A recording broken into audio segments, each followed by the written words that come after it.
Welcome you all. In today's course, Introduction to Java Programming, we are going to see decision making and looping. In this decision making and looping, we are going to see various loops that we are going to implement in Java. Generally, loops are used when we have to apply some statements, we have to execute some statements repetitively. The first loop we are going to see is while loop. Here syntax is given for while loop. While in bracket condition is mentioned. If this condition get true, then we have to execute statement blocks for while. For example, int a equal to 20, while a greater than 10, we have to write down system.out.println jpr. A minus minus, it's a decrement operator, so it will decrease the value for a. Means this loop is going to print jpr 10 times, means when a is greater than 10. This is the flowchart for while statement. If condition get true, then all the statement inside the loop get executed continuously, repeated continuously. When condition get false, then other statements which are out of the while loop are get executed, such as statement 2, statement 3.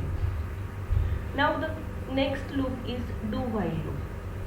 This loop having syntax do, curly braces get started, instruction statements loop body we have to write down here, end of do. At the end of do, we are to write down condition in while condition is true. So there is a difference between while and do while loop. While is entry control loop, whereas do while is exit control loop. What is entry control and exit control loop? Entry control means while entering the loop, condition will be checked, and while leaving the loop, condition will be checked, that is exit control loop. For example, int a equal to 0, it is the initialization of variable. Do system.out.println in bracket a will be printed a variable, a plus plus, it's a increment. So this program will print a value for a, that is 0 to 49. That why? Because condition is a is less than 50. So this is do while loop. This is the flowchart for do while loop. Statements, when condition get true, then statements inside the loop get executed continuously. When the condition get false, then other statements which are out of the loop are executed, such as statement 2 and statement 3. The next loop is for loop. This for loop is given a single statement, initialization separated by comma, condition separated by comma, increment and decrement, and in curly braces loop body is written. For example, variable is declared here int a. For a starts from 0, that is the initialization, semicolon a less than 10, it's a condition, and semicolon a plus plus, that is the increment or decrement operator. And in this for loop, we are going to print out system.out.println variable a. There is a single variable, single statement we have to write down, that is system.out.println a. So there is no need of curly braces to directly we can write the loop. So this is the for loop. This is the flowchart for loop. Initialization is given, after that condition will be checked. If condition is true, then statements inside the loop executed, increment decrement operators are executed, and again the condition will be checked whether it is true or false.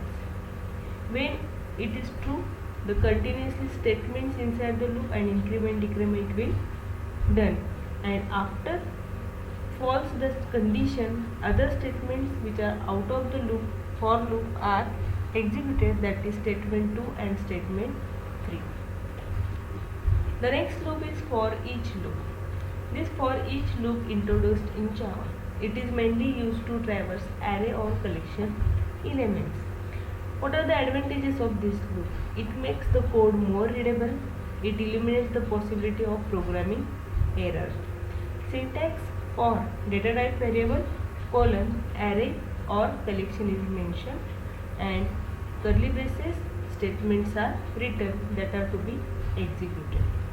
So this is the example for loop. Class, name of the class, curly braces started, public static void main, string array is passed here, curly braces started for main function, int array is declared here 12, 13, 14, 44. For condition is written int I colon array, and statement is written in for loop, that is system.out.println I. So all the elements from the array, that is 12, 13, 14 and 44 will be printed as a output. So all these are the loops that we are going to execute in Java: while loop, do while loop, for loop and for each loop. Thank you.